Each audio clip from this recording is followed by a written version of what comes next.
What made South actor Dhanush lose his cool? Well अपनी ही film की re release से परेशान क्यों है धनुष? Hey guys, you're watching us on Bollywood Live. This is Gaurika और मेरे साथ है सताक्षी सिंह। और आज बात करने वाले हैं उस टॉपिक के बारे में जो कि कल से सोशल मीडिया पर ट्रेंड कर रहा है। दैट इज धनुष की फिल्म जो री रिलीज हो रही है रांझना के बारे में। यस, तो देखिए फिल्म जो है वो री रिलीज हो चुकी है तमिल वर्जन में। अब प्रॉब्लमेटिक सिचुएशन ये है कि जो 2013 में फिल्म रिलीज हुई थी उसकी एंडिंग और जो अभी री रिलीज की गई है तमिल वर्जन उसका, उसमें there is a change. There is a change या कहें कि पूरी कहानी, क्लाइमैक्स, सब वक्त बदल दिए, जज्बात बदल दिए। अब क्या है पूरा matter Satakshi, please take this. Okay, तो जो 2013 में रांझना रिलीज हुई थी उसमें लीड एक्ट्रेस जो थी वो सोनम कपूर थी और लीड एक्टर थे धनुष। और गाना बहुत आया था, रांझना हुआ। यस, मतलब हर एक सॉन्ग उसका काफी वायरल हुआ था और उससे भी ज्यादा जो लोगों को पसंद आई थी वो थी फिल्म की एंडिंग, राइट?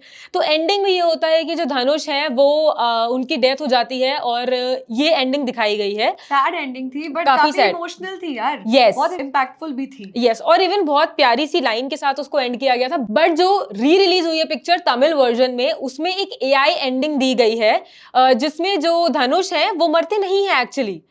मतलब कहानी बदल दी। री रिलीज तो सेम होती है ना मूवी, उसको बदल दिया है। बस यही रीजन है कि धनुष जो है वो काफी गुस्सा है इस बात को लेके। सो गाइज, ऑफ कोर्स अगर पिक्चर की कहानी बदल दी गई है, उसका कॉन्सेप्ट ही बदल दिया गया है, तो एक्टर और आई थिंक जो फिल्म के फैंस हैं उनको भी थोड़ी तकलीफ होगी। ऑल्सो धनुष ने एक ऑफिशियल स्टेटमेंट भी अपने सोशल मीडिया पर शेयर की है, वो आपसे शेयर कर देते हैं।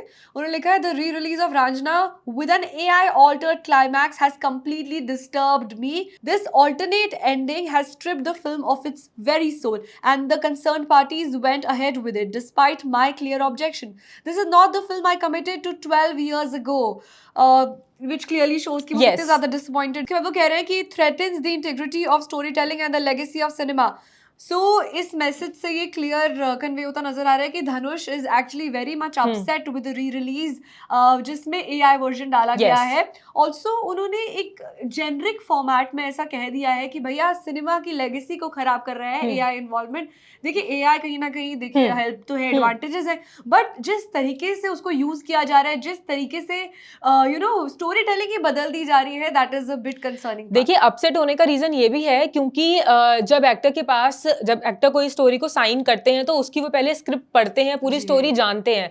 तो ऑफ कोर्स धनुष ने जो 2013 में रांझना जो उसकी जो स्क्रिप्ट थी जब उन्होंने वो पढ़ा, मे भी हो सकता है कि उनको भी बाकी सारी ऑडियंस की तरह क्लाइमैक्स और एंडिंग पसंद आई हो। दैट इज द रीजन कि उन्होंने उसे साइन किया हो। अब जब आपने एंडिंग चेंज कर दी या फिर अगर आपने क्लाइमैक्स में भी अगर आप चेंज करते हैं तो उससे पूरी की पूरी स्टोरी पे या फिल्म पे भी असर पड़ सकता है। And that could be one of the reason कि वो दुखी हो। और ऑफ कोर्स जैसे उन्होंने बोला कि उन्होंने क्लियर ऑब्जेक्शन जताया था इस चीज के ऊपर, बट फिर भी वो रिलीज की गई है। तो it is actually a concerning situation. And अगर मैं दूसरी फिल्मों की बात करूं तो सोचो अगर री रिलीज में रॉकस्टार की एंडिंग बदल दी। Exactly my point. मेरा तो ऐसा दिमाग घूम जाएगा कि क्या किया। It is the same thing कि आप आशिकी 2 में उसकी एंडिंग बदल दो। ओह माय गॉड, यानी कि हर मूवी आइकॉनिक तभी कहलाती है उसकी स्टोरी टेलिंग, और मेन बात करें तो एंडिंग की।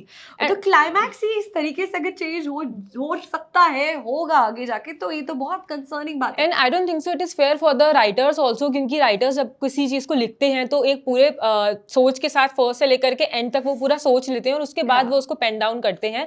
एंड इस तरह से तो AI का थ्रेट ही है। यस, AI का इस तरह से कंट्रोल, इवन सारी फिल्म, पूरी फिल्म को बनाने में काफी मेहनत लगती है। और आई एम श्योर रांझना के जिस तरह से शॉट्स है, जिस तरह से फिल्म का पूरा प्रोडक्शन हुआ है, उसमें काफी मेहनत लगी होगी। अब AI can not replace the ending. I don't think so this is a fair thing. But at the same time अगर आप मुझसे पूछेंगे तो मुझे तो जो 2013 वाली रांझना है उसकी एंडिंग बहुत पसंद है। OG guys, that's irreplaceable.